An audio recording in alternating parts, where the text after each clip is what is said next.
Show me where they did not inherit. Okay, we can go to Ezekiel 37, 38, and we'll see that, of course, they haven't went in there in peace, because the prophet prophesies what has to happen when they actually inherit it, right?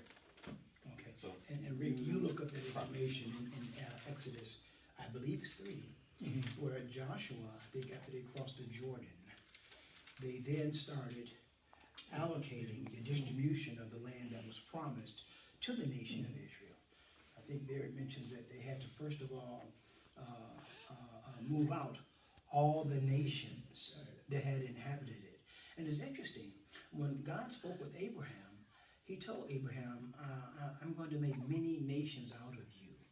And so all of those individuals that had inherited that land, they were in some way, form, or fashion related to Abraham.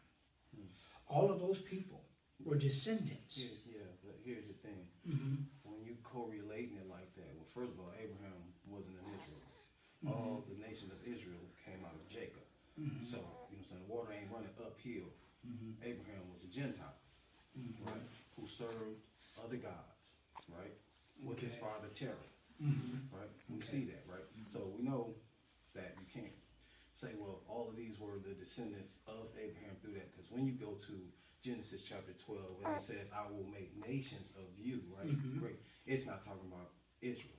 It's talking about all people who believe like Abraham believed. Okay. Right? And that's the context. I understand that. Right. And so now I know we're going to have to have more than one meeting to sit down, because just to make mention of it, because Abraham had Isaac.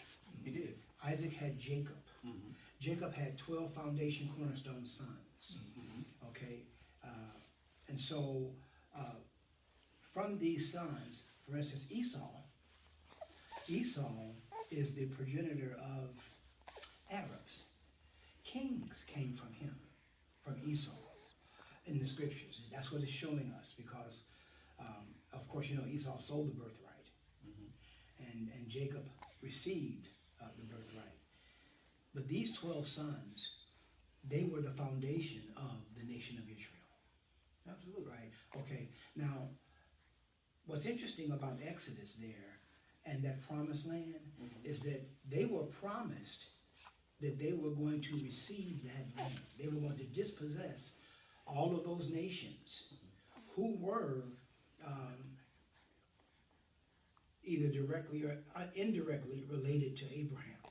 All of those nations. So if he made this promise that Abraham, Isaac, Jacob, they all go down into, you know what I'm saying, this promised land, right? Of course, we know Abraham never made it. And then the thing is this, that the promise is that they went in peace. Every time they went in, what happened? Then they went after other gods. They sure did. So from what the promise says, they've never been in that land totally in peace. When you get to Christ, and Christ reigns for 1,000 years, that's when they go into the land in peace. You just hit it. That's the difference in our understanding and application. When Christ reigns for 1,000 years. Absolutely. That time period has not happened yet. Absolutely.